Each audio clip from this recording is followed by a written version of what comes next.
SFJ 4x4 Studios presents in my oversized four-wheel drive Jeep. a Jeep podcast starring industry experts. Pure monosity. What? Say that again. With mad scientist Scott Brown, Use my drill press as a sort of lathe. our host Neil Simpson, If one light goes out, they all go out. filled with shenanigans. We are really professional with Jeeps. This is I Speak Jeep. We are off to a rip roaring. We didn't center ourselves. I don't think the camera is even on us. Hey, but I can see steps. You can see steps and a nice cardboard box. There you go. There we go. We are professional, folks. We're not professional at Our computer is multimedia. continually telling us where to go and how to get there. Oh my gosh! But fortunately, we have really good individuals like the Savage and the Italian Stallion. Could you imagine if you and I were responsible? We just give up right now. Go work on Jeeps. There was a time. There was a time when we were sort of responsible. We didn't have these Yeah. characters, right? Yeah. And that is exactly what we did. I just go, I'm done. I'm out. I'm going to go Yep. work on a Jeep. Yep. I'm going to go chase a part down, tell somebody, what it costs to do really cool things. Yep. And so, fortunate for these guys, despite the fact that he just started the commercial on us, and I can can't only- see. There's like this cardboard box, and we're like, Yeah, off that's kind of my center. fault. But I feel like we're off center too. I can't see anything. All right.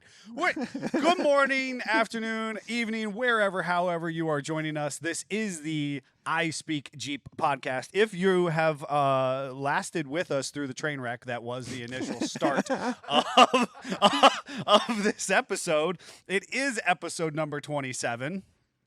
My name is Neil with SFJ4x4.com, Simpson Family Jeeps, and my esteemed colleague, best friend, co-host, janitorial expert, welder, Yeah, fabricator, Are you done?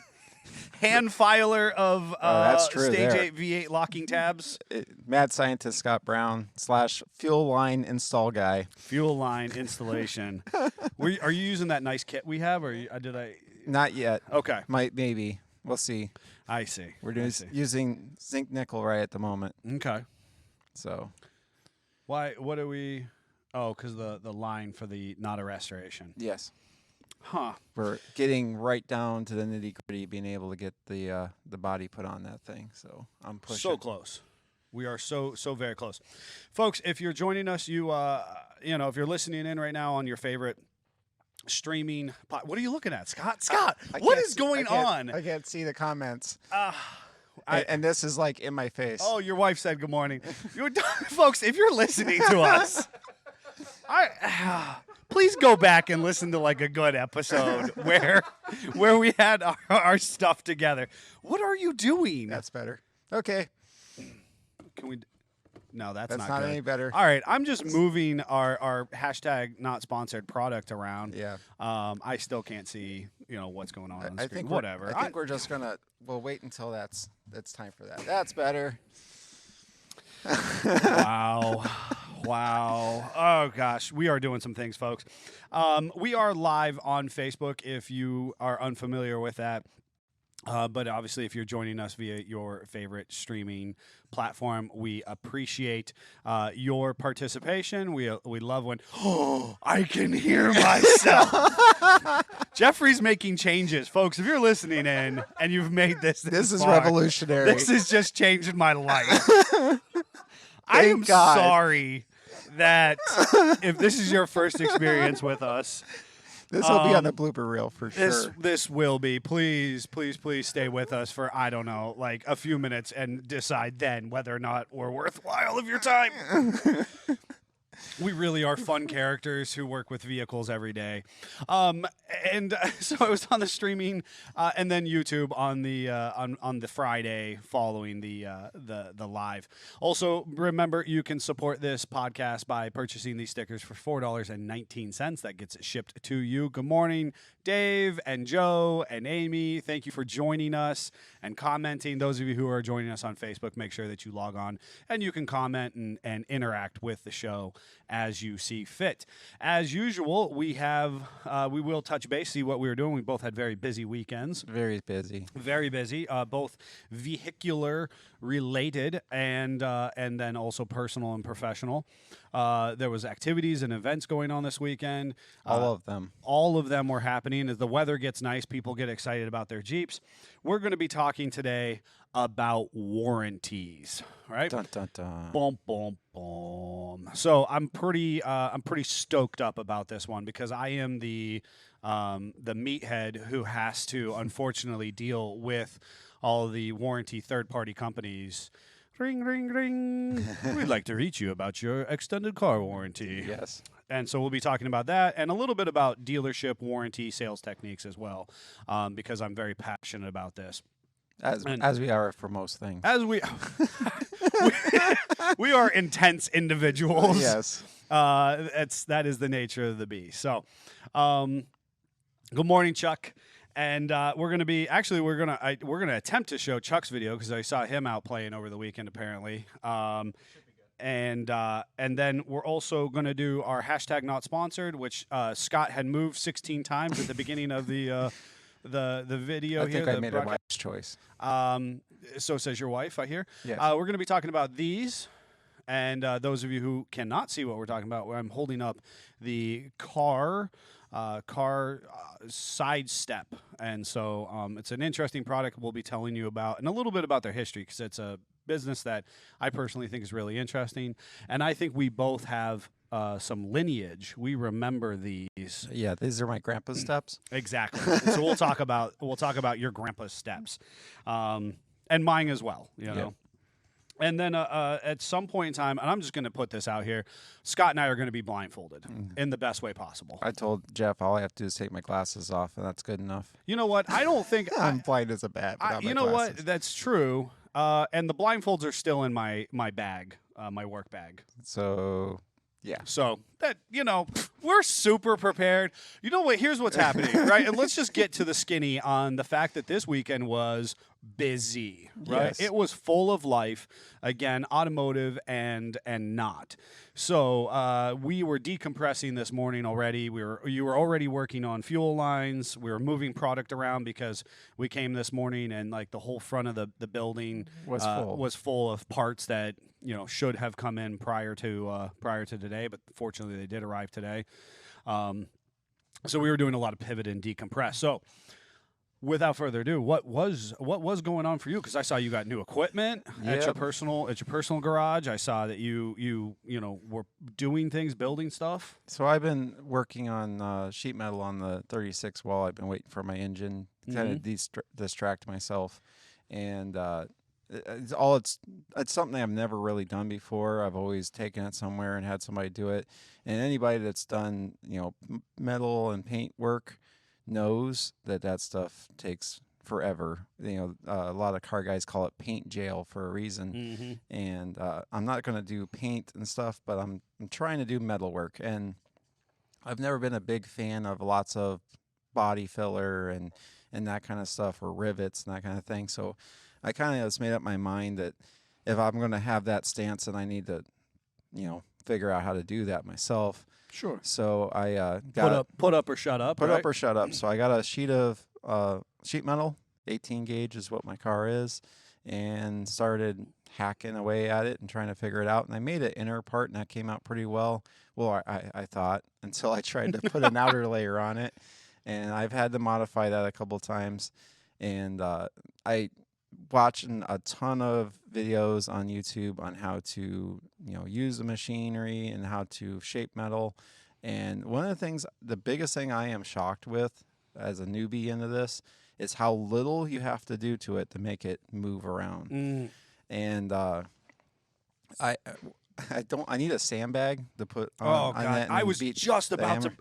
I was just about to talk about the leather Yes. sandbag. All right, so I can't think of his name right now, but old school hot rod builder. He was like 4'8", and in Oh. his the most latest years, he had like osteoporosis, so he Oh, was even yes. like I think it was Bill something. He always had a cigar. always had a cigar. Yeah. hung out the side of his mouth like and this. he's not in good physical shape because of his lots of lead. Well, because and he did a lot of Bondo. leading. He did a Yeah. lot of leading, and he he's was really stooped over. He has spine problems pretty bad. But I don't know if he just passed away or if he's still. We're gonna have to do a little research. Yeah, We're but he's- butchering this story, But he worked on cars like last I knew, and he was very old and very.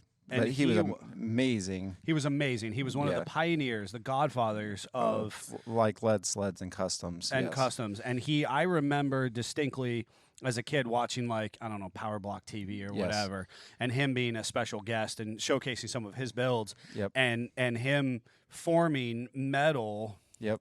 with the sandbags, you know. There's guys I look up to, and that's who they looked up to. Like, Right. it's amazing. Like, that's who they went and apprenticed under, and learned in the trade, and like in the 90s.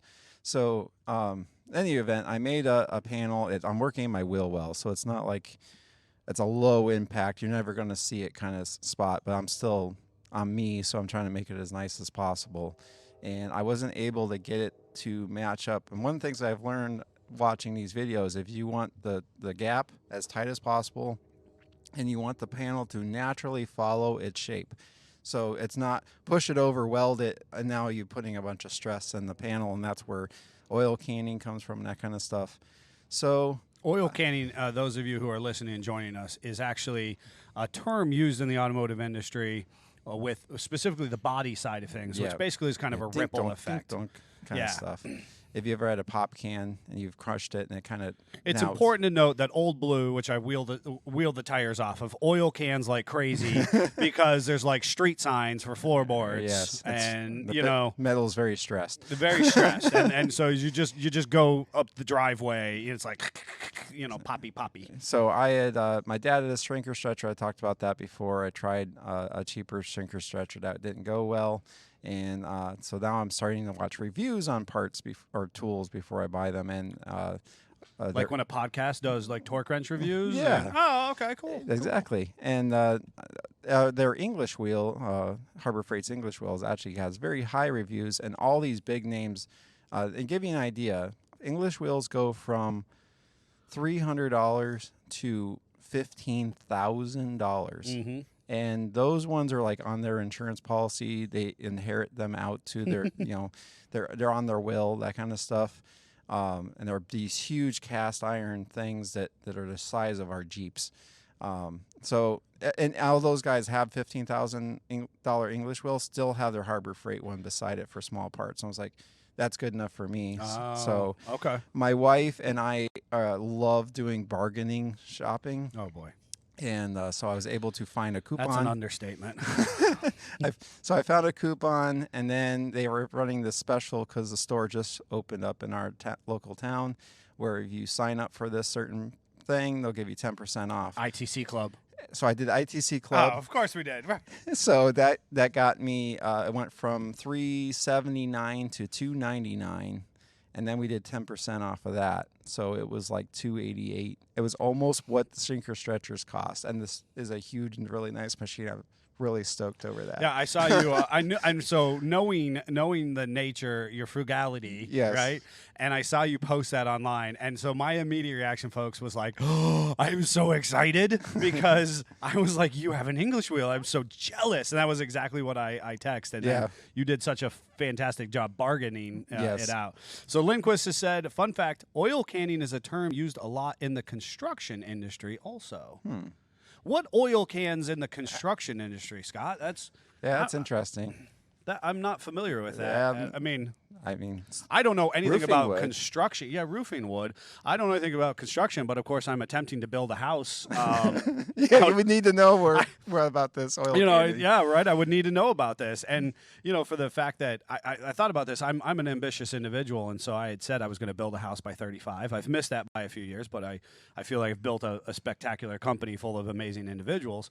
So I'm like, okay, I got to rush to build the house now, and I'm like, I'm grossly underprepared for Yes. this, So Yep. yeah, so educate me, Scott. Tell me what is oil canning in the construction industry? Other Scott, those of you who are not Yes. listening, Yeah, we we have have 2 Scotts. We have multiple Scotts. Yes. So, well, that's very cool. So English wheel. So the best part about this whole story is I have this panel I've been fighting with, and I set up the English wheel. Of course, I can't. I unload it out of the car and immediately have to set it up Of course. because you just have to. And I just spent literally 5 to 10 minutes running my panel, and I have no idea what I'm doing because I just got this tool, Blissfully ignorant. and it fits the car now. No. I mean, I can't put into words how big of a difference this the English wheel makes. So it really is. Sometimes the magic is in the tools or that kind of stuff, and I'm excited to just keep learning how to utilize it and add to other style of those tools because I just want to get good at that. I want to expand my knowledge on that, and that's really this stuff with cars. For me, it's all about learning and knowledge. That's what gets me excited, gets me interested in it, and I get bored when there isn't any more to learn. So Yeah. Yeah, it's always it's very cool. For those of you who have worked with us personally, I can't say enough good things about our guys who are on the service floor, like Scott, because they are constantly pushing themselves to learn new skills and to perfect the ones that they have, right? So in my own experience as an individual out in the big world, if you will, is you oftentimes ran into people who were they were good enough. That was close enough for horseshoes and hand grenades, and they were just going to ride their curve at that point. And I think or people will say, oh, I can't do that. Well, why can't you? Right. You know, And we always seem to kind of, sometimes I challenge you guys a little more than our comfort zones make you uncomfortable, but that's how we grow, right? Yeah. That's how we grow, and you guys do it yourselves as well by pushing the bounds. Yeah, might be his fault too. So, and Lindquist has responded back: metal for doors, metal roofing materials, and brake metal covers for round windows. So same concept, Same right? concept. Sheet metal, oil canning. I was really surprised how much these metal working tools are used in that industry as well, like duct work for heating systems and that stuff. I had no idea that you would use that stuff. That was car stuff. Yeah. So it's really interesting. Yeah, it's neat to see how the industries cross in that manner. Yep. So. So I saw you guys were moving a whole garden. We are.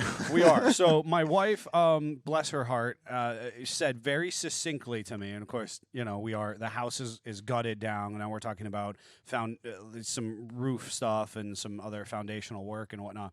And she says to me, real serious, the other day, she says, "I will put a mattress on the floor and sleep on that as long as I have my garden that I can walk out into and be in her space." It's all about knowing where you want to be and your priorities. That's exactly right. So for any of us, our vehicles, our garages, those things that we have, prioritized over the years.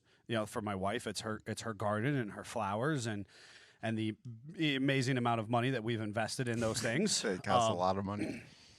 So the fun thing is, and I was actually joking in my head, and I did take a picture, but I'm not going to show it here. Yet or necessary, I don't know. Yeah. I pulled the adventure trailer out, and so I like to joke that I was overlanding before overlanding was cool, and we have this what we call the Alaskan adventure trailer. If you're friends with Jerry Huber, the pursuit of excellence has no finish line. Scott clearly understands that concept. Yep, he understood the assignment. So I pulled the adventure trailer out, and it's this 5x8 enclosed early 90s aluminum Fruhoff trailer on a full live axle. So like back when stuff was like built heavy, Yep. And the story on this particular trailer, which is kind of fun, is that my sister, my oldest sister, actually bought it in Alaska when she lived up there. Where trailers go to die. Or they come back because they're so robust, right? So in the early 2000s, I actually flew to Alaska, and she had an S10 Blazer, a little 4-door. It was the Gen Square 1 body. square body S10 Blazer. 93 and older. Yep, and we actually we loaded up her 4-door, square body Blazer Blazer, S10 Blazer, gracious. Blasphemy. Blasphemy.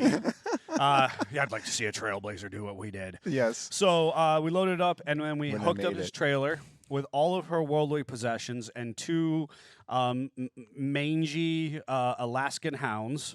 And I say mangy because she's at the front of the building. She could probably hear us. And with just these shaking her head now. two little Alaskan hound dogs.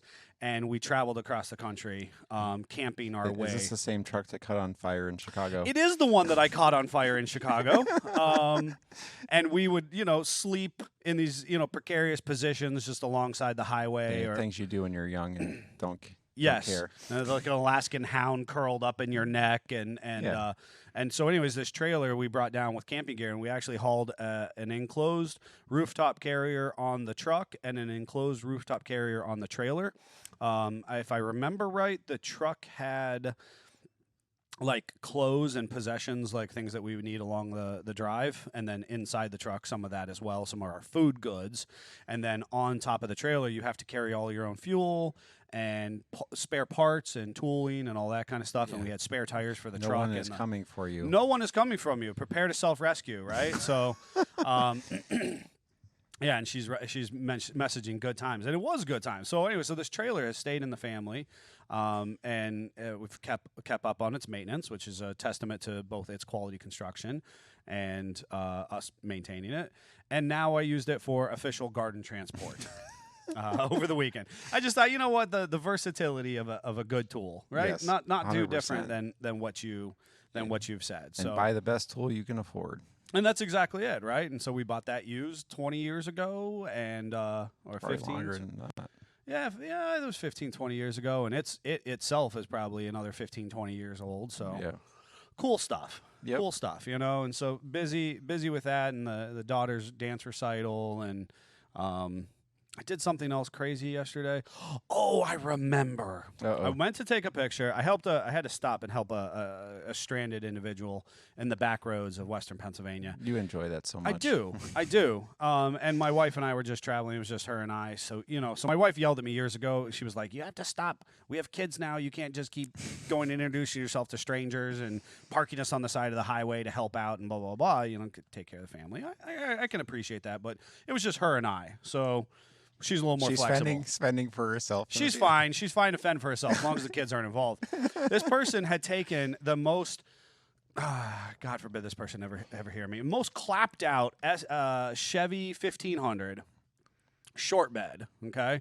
And had the cherry bomb stickers on the side and everything, It's classic. And had loaded it down with nothing shy. Now, this is short bed. So what's a short bed Chevy pickup truck? What's that, 6.5 foot bed? Yes. Loaded it down with nothing shy of 50 square bales of hay. Ooh. I got to tell you, you know what bad choices were made? I mean, I'm good with some precarious strapping and tethering and loading. I mean, I'm not a farm boy enough to understand how heavy hay is, but I can imagine, especially with the recent wetness we have had, Yes. that is not a light load. It's not a light load. And when we approached him, the whole truck had sunk to the rear passenger area. And what had The one happened? tired it spins. Yeah. What had happened was he actually broke what appears to be the rear shackle hanger. Oh, that's classic. That Well, always it's happens. classic, right? Because it's Yeah. rusted through. Yes. And yet he still took that to do his job, That's what he had. That's So what he had. I stop to help him, okay? And I have plenty of experience tossing square bales in my day. So I say, hey, get up on there, and I'll toss you up these square bales, and we'll try and get it restacked. All he has is some we're talking old sailor's rope. No ratchet straps, no Harbor Freight goodness, nothing like that, Yeah. And it's dragging alongside the road. I'm thinking, this poor guy, and I'm this this stuff was not great hay, but I'm not here for hay talk. Yep. I toss them all this stuff. We get it restacked. Do you know what happens? The bedside, poop, and all of the hay falls off. Oh my God. I was like, you know what, dude, I'm out. Like, I'm done. I can't help you. I can't help that. I can't help that your bedside. You had a ratchet strap. We could fix that. The bedside actually Fell broke off. and fell off the truck. And the hay tumbled off into I like. mean, I appreciate somebody taking it right to the ragged edge, but wow. The very, very ragged edge. Yeah. And with that, we should talk about warranties. Because you know what? There's no warranty for that. No, but somewhere there was some yahoo who cold called that guy and was like, "We'd like to talk to you about your extended car warranty." I know a bunch of people with old cars that really have fun with these warranty guys. Like, oh, well, would you give me a warranty on my 36 Ford? And then you usually hear a click. All right, so we're gonna do this, folks. We're gonna talk about warranties, right? And there's kind of three different aspects of this that I'd like to touch upon in a reasonably timely fashion. And one is, what was that? You and warranties and timely. Okay. So, so one of those things is, and probably the easiest for me to buzz through is when customers ask us about our warranties. That's just us. And what is your expectation? Customer service to professional service industry and warranty. Number two is the extended car warranty that they sell you on the phone or at the car dealership or whatever. I don't know. And the third is the actual manufacturer warranty, right? And so this is a pretty big subject for us to cover, but I think we can succinctly address kind of the nature of those three things. I'm going to jump in and mention, because I think the easiest one to get out of the way, potentially, with us, we as an industry, we self-warranty, right? Or as individuals, we self-warranty. The business warranties itself. And so it's very easy for us to say, hey, 12 months, unlimited miles, no leaks, no collision or damage, blah, blah, blah. And then we can kind of say, hey, that's our warranty and it covers everything. And we've had a great experience with our customers because things do happen. Yes. Right? The number one thing that we run into is people being like, well, so-and-so's product has a lifetime warranty on it. Read the fine print. Without question.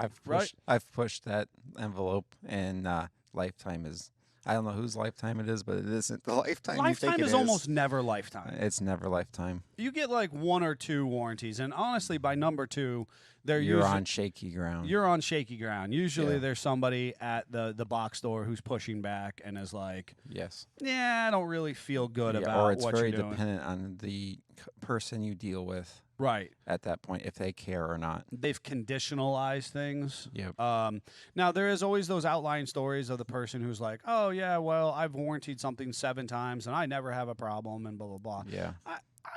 I believe that might exist There's once an or exception, twice. but that's not always the rule. Correct. I think that's the exception to the rule, and that oftentimes, And something I've said many times is, do you want to put a low-quality part on many times, or do you want to pay once and have an average warranty and not have to worry about it again? And that is the kicker, because I was going to say most or many of our high-quality products, and we really try to focus on a higher quality manufacturing process, that most of them are the same as us and say, hey, you got a year. Anything beyond that is on you. And I think that comes from a position of confidence in your product to say, hey, we know how good our product or process is. Yep. And if it fails, it's going to fail early on because of manufacturing defect, because of installation error, or whatever. It's going to fail early, or it's not going to fail until you abuse it and beat on it. Yep. And it's okay to buy a cheaper tool or part and have those expectations for them at the same time. Not everyone can afford to do, like the English wheel example. I can't afford a $10,000 English wheel, so I'm going to buy the one I can afford and then use it appropriately. And that's the same way with parts. Sometimes you have to buy the $20 part, and then you should just put your expectations along with the value you bought. Absolutely. And so I used to, early on, so somewhere around 12, I actually had done a how-to and posted online rebuilding a drive shaft. And at that time, I used a big box store, which was in the zone, and used their U-joints. And I said, publicly, I was like, hey, you know what? I'd love to use Dana Spicer U-joints or AAM's U-joints, but they're just not easy to come by. And I was like, but these have a great warranty, and hey, I'm going to rebuild this drive shaft because I can. So I rebuilt it. And then the next summer, I rebuilt it again. And the third summer, I rebuilt it yet again. And I was like, holy cow, I am wallowing out the yoke ears. Yep. I am damaging the seals as I put the drive shaft in and Now out. I have more problems. I actually created more problems Yep. because I was having to service those drive shaft joints so often. And it had a lot to do with, it was specifically in my truck. And that truck drive shaft takes a beating. It really takes a lot of abuse in the process. And I was All the torques. of that big Cummins. And so, I was actually creating more problems. Yes, they were warranting my U-joints. Honestly, that second or third time, they were like, well, I guess, Neil, I mean... Yeah, you're in here all the time. Yeah, you're in here all the time, so I'll take care of you. But this is your last time. Yeah. Yeah.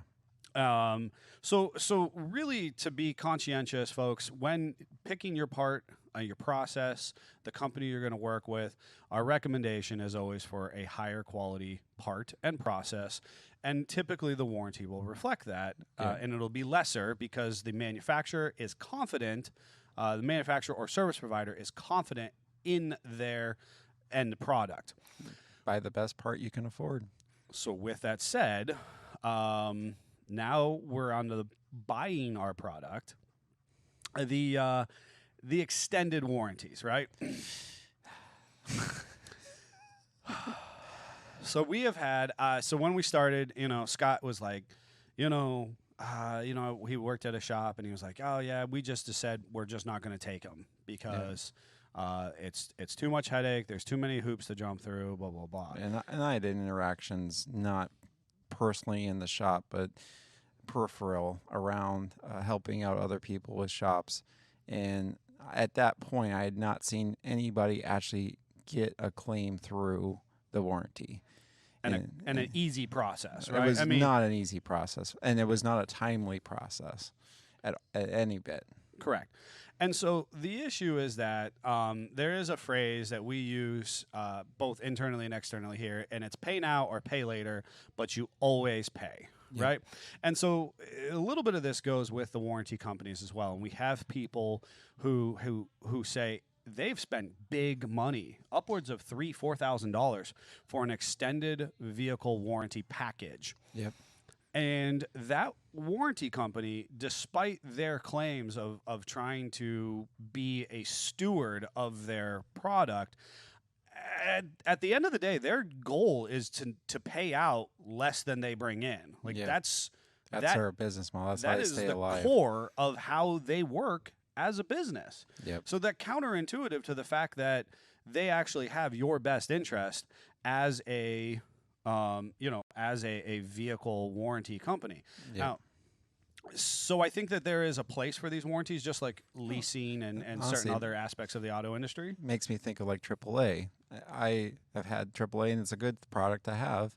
But when you call the AAA truck, you are at the mercy of the time of that AAA truck. If you are paying the tow truck guy, he will be there.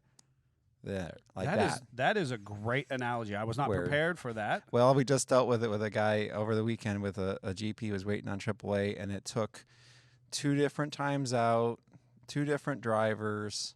One was more capable than the other, and it's like going in and asking for a $1 cheeseburger versus the $10 cheeseburger. Your experience will be different.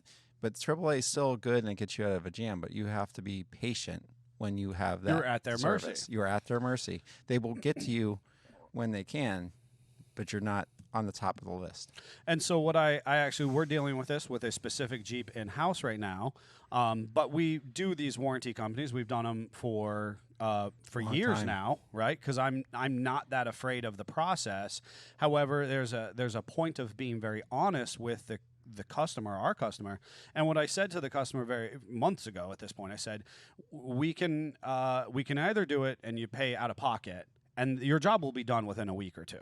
Yep. Or if it has to go through the warranty company because of the convoluted nature of parts simply not existing because of supply chain logistic breakdowns and proprietary parts based on OE manufacturing, then we're at their mercy. Yep. So they're like, well, we paid for this, who knows, $2,500, Yeah, $3,000 a lot of money. package, and they're looking at a $3,000 or $4,000 bill, and so it's like, well, then we have to wait. Just sometimes they're not prepared for how long the wait is.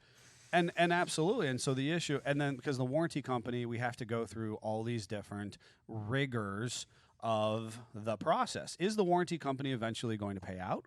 Yes. I believe so. That is typically it. And something I learned, prior to here is a lot of people, they get told no and they don't push anymore. They're done. And every situation I had dealt with before, they always tell you no the first time, pretty much guaranteed, Without question. and only if that is what you stop at, then you're done, and you were dealing with a motor and a million parts out of the vehicle, and now you're solely on the hook for that bill, which literally happened. But Neil, is bullheaded like most of us are here, and says no. Right. I will.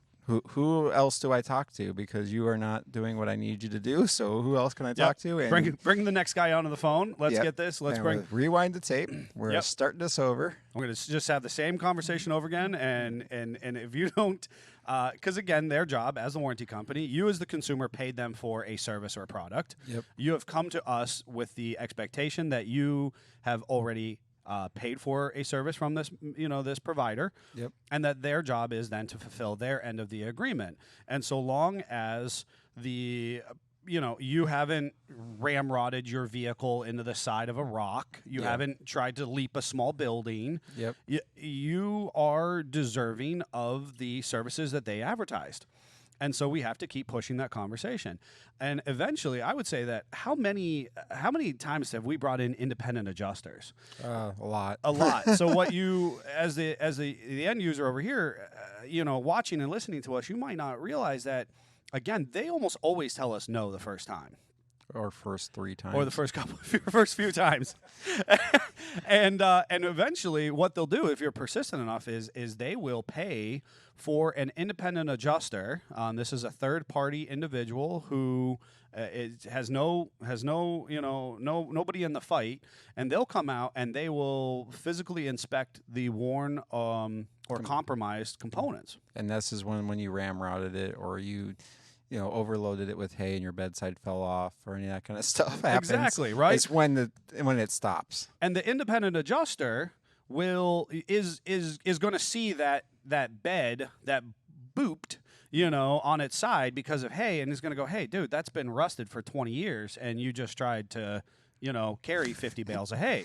Yeah. Whereas with our customers, again, hey, it's a failed bushing. The control arm threads have ripped out.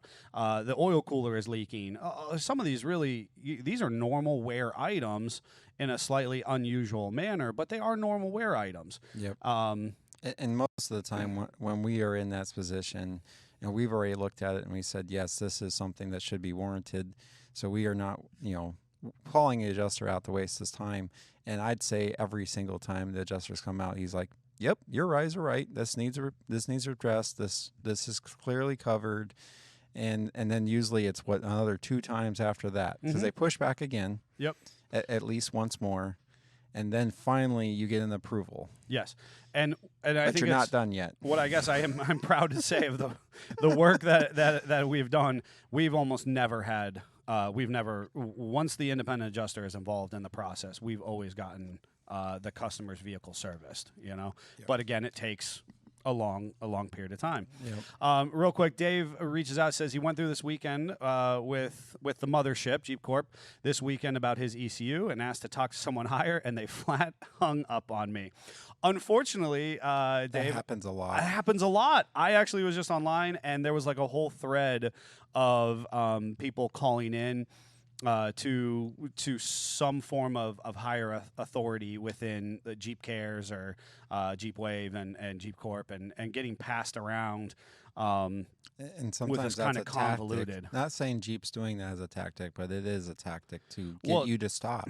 Certainly, it's a tactic with some of these warranty companies. Yes. And also a tactic with the warranty company is disassembly to the point of failure. Yep. So I'm going to say that again, and there's couple phrases, and if you take nothing away from us talking today, I'm going to say two things: disassembly to the point of failure.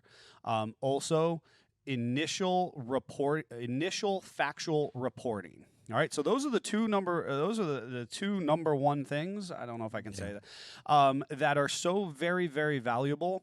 Initial factual reporting is the first time you call in and you tell them what has happened to your vehicle, and this is both with warranty and insurance companies alike. That's a factual statement. That is the word. Yep. Um, And if you try to change that later, it gets bad.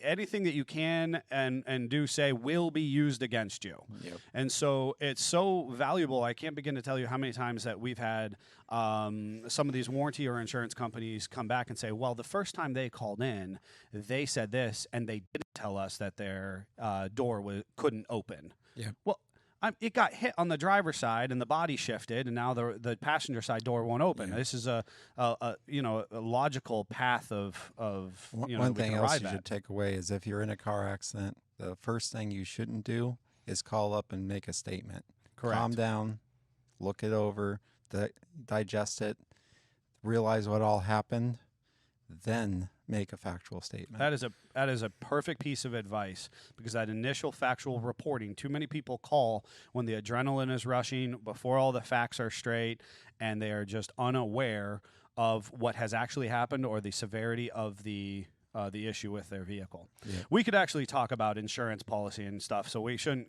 spend too much time on that. So that, and then the disassembly to the point of failure. Now, I have dealt with this recently with a head job, and it's actually what you were talking about, where you had a problem. Yeah.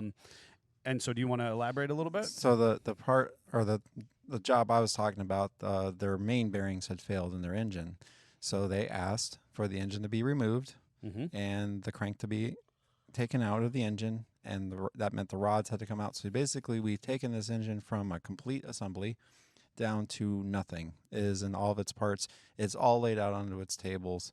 And the thing that really blew my mind with that is because I was actually personally helping this. You were a mechanic in that regard, right? And I was helping this adjuster get the facts that he needed. He needed to get the mileage off the vehicle, which had a digital odometer. And he's like, well, I have to hook up the battery to get the mileage. I said, the engine's over there. And I don't know what's unhooked. I did not remove this engine. And he's like, well, I have to hook it up. And I said, well, you're responsible for whatever fries. Right. And I don't think he honestly was, because I'm sure he could have pushed that if he wanted to. But he ended up hooking up the battery, and he looked at the motor for like 2 seconds and then left and denied it. Oh, get out of here. And of course, that lady did not push that. She was shut down. She was devastated. And at this point, the mechanic that had removed the engine had invested a bunch of labor and time, and then had a vehicle that they couldn't do anything with. Right. And she couldn't even sell at this point, because now it's It's a paperweight. It's a completely taken apart engine. Oh, God, and see, that's just frustrates me, and that's where we fill a very unique void in our market. And the fact that I recently had a customer who I believe has a crack in their head, 4.0, it's a 2001 4.0 and a Jeep Cherokee, and I believe it has a number 3, number 4 cylinder crack. But we would need to disassemble it, have the head out, and Magnaflux it per the warranty company. Yep. Well, I got to tell you, right now the Jeep runs and drives. Doesn't do great. Yes. But you are killing it. You are making it a paperweight when you do that. and you may not have approval to put it back together. Yes, and you might get the claim denied, and then you're on the hook for a bunch of money, despite the fact that you have paid for that warranty. Yeah. Joe Harper says, "Good morning, good show. Got to get on a conference call. Leave for Indiana, Missouri, Michigan, Pennsylvania on a month-long road trip. God, it would be nice." Not that it must be nice, because I know that Joe works very hard, and that's important, but I envy that opportunity that he has. I hope to drop by for lunch in June 20 or 21st. That'd be great. We'd love to see you, Joe. That would be super cool. And Joe's actually planning a really cool build with us. He's I think he's a fairly private dude, but actually he has camped. He's boondocked out of our parking lot before. He's had quite a few really cool Jeeps that he wheels the heck out of. And he's got a crawler hauler and all that kind of stuff. So awesome stuff. And Dave is going to take his issues with his ECU straight to the mothership. Yeah, we've tried that. We have, and there are well. good people at the mothership level. There absolutely are. We'll talk about it in a future situation, but. Actually, as I transition to the third and final aspect, because I'm going to get away from the extended car warranties, while I think that a lot of them are beneficial, I think you're better off. Now, I will say this. Nobody actually is ever going to do this. But the money that you spend on the extended car warranty, I would take that and shove that into like an investment account or a savings account. So say they want to tack on $3,000. Now, the problem is they typically roll it right into your financing. So you think that it's a really good idea at that time. It's still not a good idea, personally. Mm-mm. But if it is around $3,000, I would shove that into a savings account for a rainy day slush fund for your vehicle repairs, because you are going to, again, get your repairs taken care of much faster with a qualified facility sooner than jumping through all these hoops. And something that happened when I bought my JK, they of course wanted to sell me on the $3,000 warranty, and I said, and when I modify it, how does that affect that? And I got this blank stare from the salesman, and he goes, I don't know. I said, exactly, and that's why I'm not buying the warranty. That is a fantastic transition, despite the fact that a number of these companies will sell you a 4x4 or a modified or an off-road warranty package. But I have to tell you that realistically, very little is easily covered. Yeah, despite paying extra for that. And they're going off the thing that most people say they're going to go do this, and then they actually don't do that. Right. It's all about statistics and that kind of stuff on that. It's all the numbers game. So, kind of speaking of, the last pet peeve warranty piece is when somebody buys a newer Jeep and the salesperson or dealership that you've bought it at says that if you modify your Jeep, that you have voided all of your warranty, but that they would put on one of their approved lift kits at Tire Wheel Packages, and that your warranty would be perfectly okay. Mm-hmm. So it kind of goes back to you saying, well, what happens if I modify it? And they say, well, I don't know. Yeah. Well, what happens if you modify it? Oh, well, if we modify it, well, then you're covered. Yep. My question is then you take it from that dealership and you take it somewhere else that didn't modify it. Does that still apply? Think about that one for a moment. Sure, if you buy it at dealership A in Ohio and then Yep. you end up You relocating move to Georgia. Yeah. And Georgia dealership didn't modify that Jeep. And yeah, I can have a Mopar lift and all this other stuff, but they didn't actually modify it. I bet you would get some grief. Some pushback there. Some pushback. So, from our experience, what I can factually say, kind of right here, right now, is that any type of generalized modification to your vehicle does not void your relationship with the mothership, Jeep Chrysler. Now, when you get in and you rip the engine out and you stuff a Hemi in there and you would like to go back in because, I don't know, because your AC is not working, your warranty's out the window. Yeah. And we have had customers, we do superchargers, and the Jeep Chrysler at that point in time is like, we can't warrant. There's a supercharger on there, you know? Yeah. With that said, same application, guy still had leaks. He had leak issues. He still went in under his, like a leak recall or a leak warranty and they took care of him just the same. It really is going to be a time by time basis or person by person basis, and it's all about your relationship with that. It's the who you know kind of thing goes into that. That the actual manufacturer warranties are honestly, I would say on one hand, for the end user, they almost feel very gray, but for the actual from within the dealership, well, actually I should say above the dealership level, are actually pretty concrete. And they say, hey, we're going to take care of our customer. Yep. And so unless that customer has put, new axle, new replacement axles, new replacement transmission, new engine in there, that kind of stuff, they're largely Jeep Chrysler is going to take care of you. And if a salesman tells you that they're not, the reality situation is that's a low level issue, and that again we should not accept no for an answer, and we should say, hey, you know what? Let me talk to a service manager. Let me talk to Jeep Cares. Let me talk to go up the chain a little bit, because these bushings, this is a wear item, and it should be covered under my extended warranty. And definitely factory. get your service stuff from the horse's mouth. Don't take what a salesman says will or won't happen for fact, because he's a salesman. Yep. That is what his job is. Go and talk to the people who are actually fixing the vehicle and find out right from them.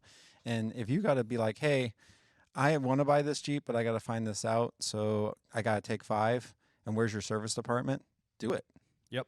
Without question. You're in control. That is really the most mind-boggling piece, is when I'm on like the big Facebook pages and Insta stuff, and to hear people be like, well, my salesman said I couldn't do this with my Jeep, or I'm waiting, I'm waiting. Happens a lot.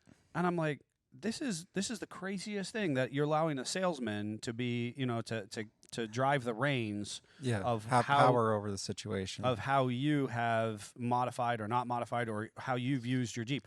I don't want to go off road. I'd love to go on this Jeep run, but my salesman told me that I'll void my warranty. And it can be a sales tactic that they're actually taught to help assist in selling or not selling you into some package or thing that they do or do not have as well. And it's important to note, we have a great working relationship with a lot of salespeople, right? Yes. So this is not a criticism of any specific individual. This is not. This is a blanket statement. More better salesmen than bad salesmen. And honestly, in our area, and to what you just said, lifelong people, good people who live and work in the community, who go to the same churches, shop at the same grocery stores, who are lifelong car salesmen in our area. Good individuals. So again, not any criticism of them, but a general blanket statement about you, the consumer, and your relationship with that warranty process.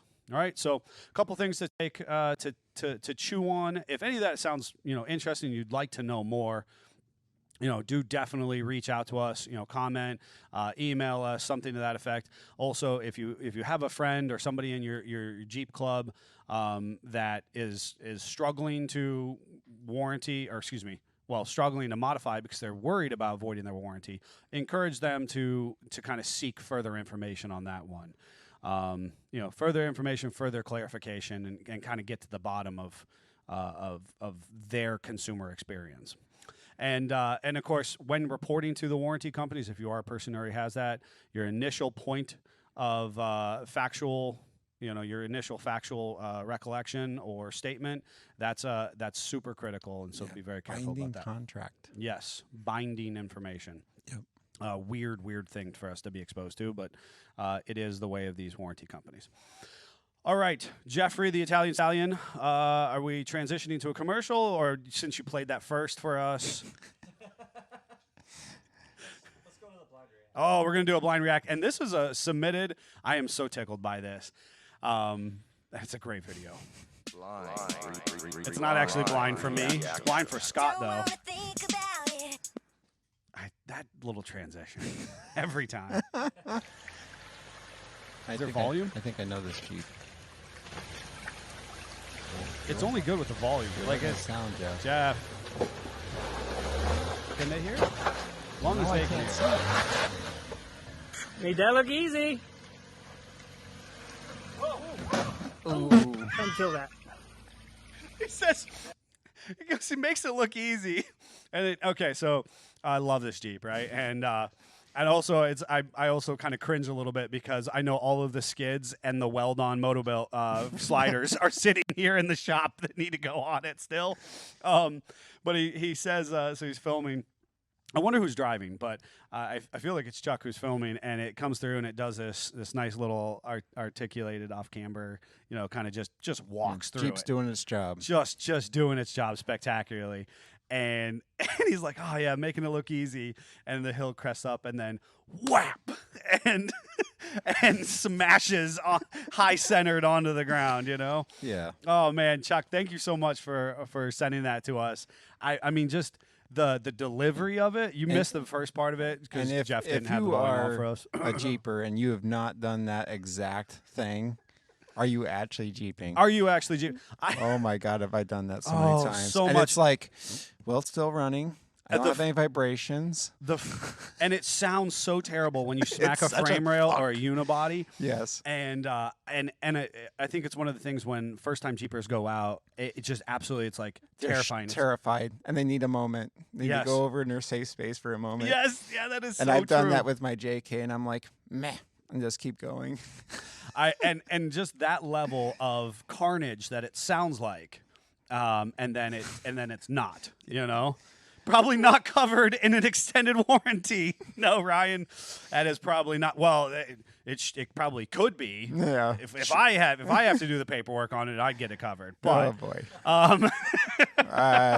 Don't try that. oh, okay. Yeah, don't try that. Oh yeah, that independent adjuster would not be Not okay with be that. friendly. About I that. love the delivery on that video. We're gonna move that one on Instagram or something as well because that's just too fun. Great Jeep, and it, like I said, it kind of made me cringe because there's a full skid package and slider package here waiting to go on it. Fantastic. All right, transition to. And now it's time for our product spotlight. Hashtag not sponsored. Spotlight. Hashtag not sponsored.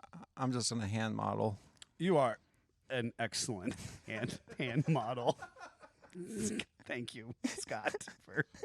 For holding that. For those of you who are listening in, what we have is this kind of a very traditional kind of stirrup style or hoop style step. It is literally called a hoop step. Later times, it's called a super hoop. Super hoop. It is manufactured by a company, CARR, CARR. And if you have been in the Jeep or truck industry for anything shy of 40 years, you have seen these At least once. at least once. Yes. On trucks and Jeeps in the 90s. And you've seen a copycat of it at least 3 times. And you have. so this is so interesting. So what's cool about CARR, and while we don't sell a ton of these, and why actually Chuck's video is a great reason why we don't see or sell a ton of these, because these stick out like bat wings from your Jeep, Yes. and rip off and then rip the sheet metal or Whatever they're attached whatever to. they're comes off attached the to Jeep. comes off. Yeah. They are a functional step for people who do genuinely need assistance getting into their vehicle, but are not necessarily worried about the high centering or side angle approach of their vehicle. Yep. And so really popular in the 80s and 90s. This Yeah, particular product. If your truck didn't have the full running boards with the mud flap for the front tire, it had these. It did. And sometimes you had a full running board. You had like a tube, like a Nerf bar, and then if the truck was big enough, they found a way to put this these on the tube. on the tube. Yes. Those were when you were real serious. God, I love the 90s. So this particular step is all aluminum. It is a cast aluminum product, right? And so what makes it particularly advantageous for our market is it doesn't rust. They are affordable. and they don't rust. And so that is one of the big things for people who genuinely need assistance getting into their vehicle, or you don't like the look of a step kind of hanging down from the body line, whereas this kind of has a single little protrusion. You can kind of be like, oh, it kind of looks like a saddle or a stirrup, and so it's forgivable versus a full body mounted step. So there's actually the newest version that Scott is holding up now is a much larger design. This is actually part of the Super Hoop series. It is powder coated black, and so of course, once I don't know what happened. 10 years ago, we started blacking everything out. Yeah. It's a pretty cool trend. I'm here for it, honestly. If you've ever seen Chuck or some of the other vehicles we have, Let's bring it into the 2000s. yeah, absolutely. And so. So that, and what's nice is that it's a black powder coat over aluminum. So again, the likelihood of it rusting is Well, it can't rust. It can't It will rust. corrode, but Right. it won't rust. larger framed fellas. So a question comes through from Ryan. Ooh la la.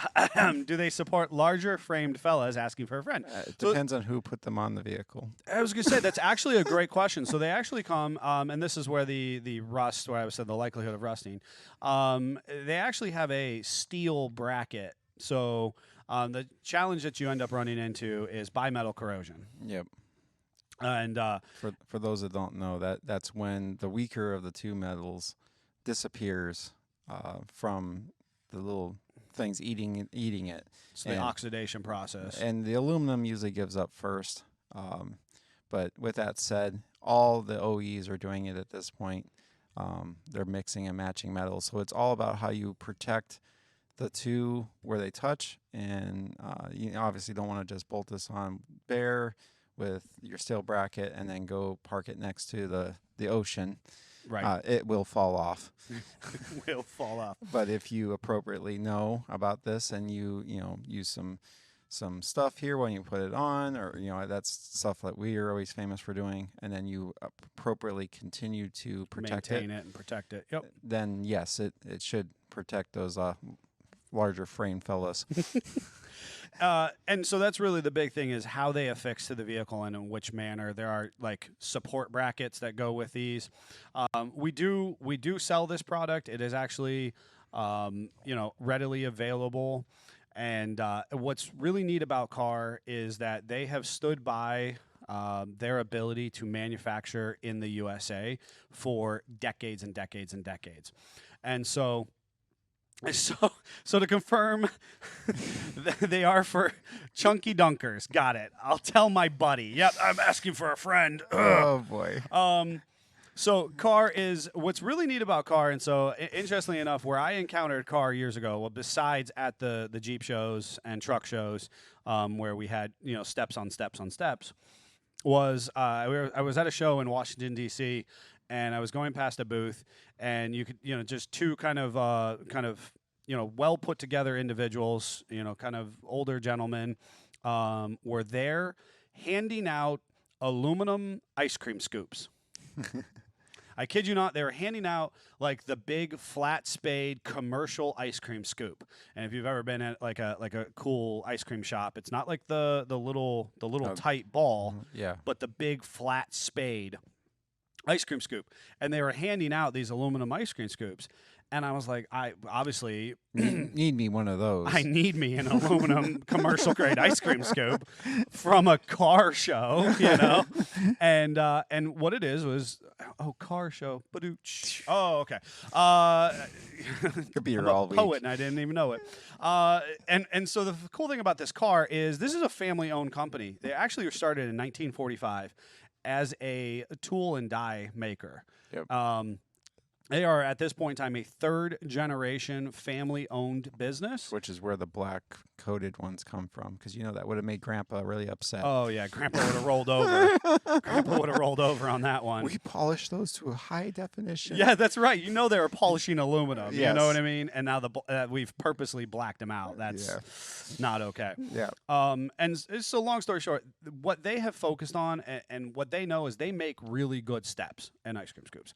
But they make really good steps and they make them available to the market. A lot of truck and kind of your general outfitter businesses will install these again because of the rust. They're corrosion resistant. And so they make really good steps and they make them available to market. Also, Brightly, they basically make two products. They make the silver one and they make the black one that we were showing. And then they make different brackets. So ultimately, at the end of the day, they make two products. They make them exceptionally well. And then they need to make brackets that hold them to the vehicle. Yep. It's a great business model. It's clean. It makes see. sense. They have the standardized mount there, They have a standardized mounting system. and the black one matches. Yep. And so it's a really unique system for those people who just need help getting into a vehicle that's not going to be going off road, that's not going to be bottoming out on high centering over a departure or approach angle. Not gonna go thunk. Not going to go thunk.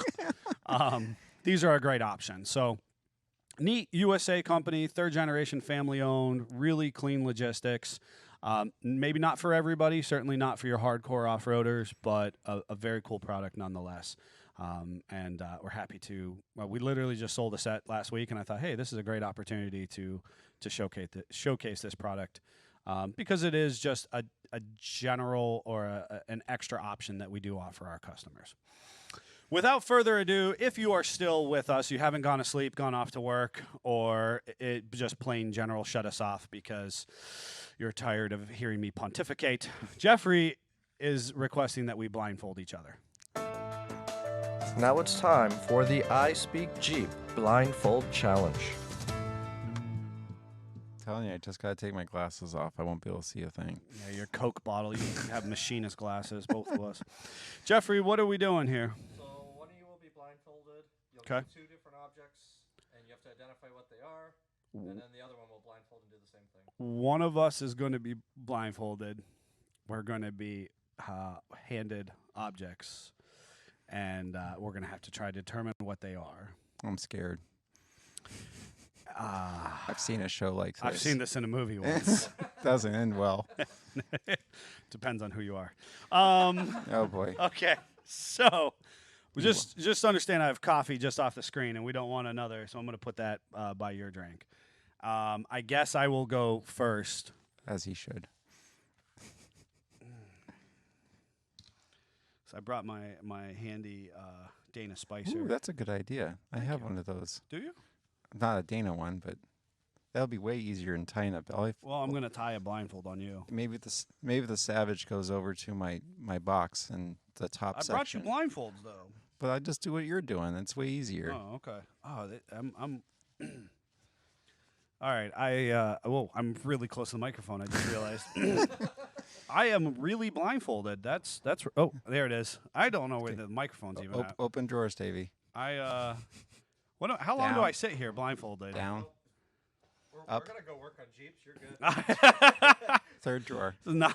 You'll just sit live. I was gonna say. one Oh, more down, I oh, there's lied. something. Oh, Fourth drawer. There's two parts. Okay. You have to identify Left. what those two parts all are. right. So this part is Hold it up in the air. There. Oh, okay. I'm gonna hold it somewhere over here, Oh, this and is- just by feel, yeah. I hope I want to pick the part for you because Oh, this is too easy. this was too easy. So this you, is Davey. an inch body mount lift, which we sell the snot out of. Really, What are you doing to us? three products, Jeffrey. several products available on the market, and I could talk at length about this one. This is a urethane-based product. He's missing out on all these comments. Move on to the other. Did you see the shape and design of that? It's very, very supple in my fingers. All right, Oh boy. move on to the next one. He sees stuff. This one, I don't know where the microphone's at. Here we go. This is the companion flange yoke off of a transfer case. This is JK by the feeling of it, feel, shape, and bearing diameter. And so, yeah, that's drive shaft yoke. This was good. This was a fun game, but too easy. Yeah. All right. And Mike can be on blindfold. I don't feel confident about the messaging happening online. Well, Oh So, God. so Ryan was hoping it was a disc brake conversion kit for a 78 on Restomod. No, you don't need that. Right. That's overrated. This is And then Chuck asked if it was a figure in an Nutella trick. oh God. Thankfully, no. No, thankfully not. Oh boy. got blindfold. All right. That's the giveaway. JLJK. Different there. Oh, look at yours is like camo there. Okay. Jeffrey was ready. Oh my gosh. So where is it? All right. Don't worry. Open your hands. Trust me. I'll give you the safe word. All right. Oh boy. Oh, that's good. Is it bad? I know what this is already. Well, I hope you know what it is. I mean, our whole reputation is based on the fact that like we have a weird knowledge base based on other people's existence. Hold it up. Nobody can see what you have. So I'm gonna just show it. Well, I'm gonna rip it out of your hand and show it to the camera. Yep. I'd like to wager if anybody online even knows what this is. Probably not. Who's watching? Those of you who can't see, it is it's a pigtail of some sort. It's got a plug on one end. It's got something on the other end. It's got a wave washer. What is it?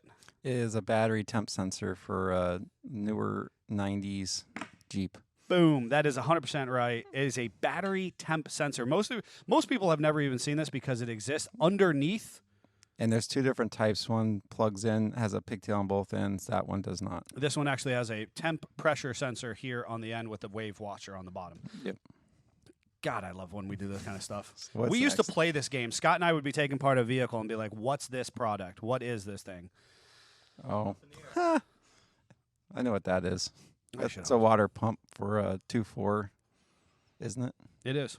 Okay. It 2.4 TJ. 2.4 water pump. TJ. You can actually see the little impeller here on the backside. Driven off the timing belt. It is timing belt driven. This little guy is the entire water pump assembly for a 2.4. That was a fun game, but you're gonna have to bring an A game next time. I gotta tell Davey to pick better parts. I think I didn't even know what he picked. the Savage went and picked things around the facility. I appreciate that. He did a good job. What we're gonna do, Jeffrey, you're gonna have to coach us. I think in the future, Scott and I will have to pick parts for each other. I think that's a great idea. That's more of a challenge. There we go. Challenge accepted. You're going to have to tune in for that one. Folks, if you don't remember, we want to share your recovery stories. So please make sure that you submit your recovery stories to Jeff C. That's JEFF, the letter C, all lowercase, all one word, at sfj4x4.com. It's going to be listed in the comment section of the Facebook Live and on the description in YouTube. Make sure you submit your recovery stories so that we can share those online. If you have pictures or stories or video, we're happy to share that. We'll be sharing those in an upcoming episode.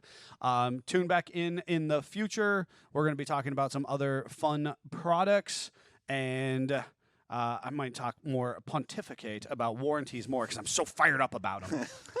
If you're still with us, we thank you so much for supporting us, being present with the show, interacting. We're got to go work on cool Jeeps. Got to work through all of the very cool projects. Make sure you get our hats and our gear. Make sure you log on, sfj4x4.com, grab some gear. And Jeep on. Jeep on. You talked about that already.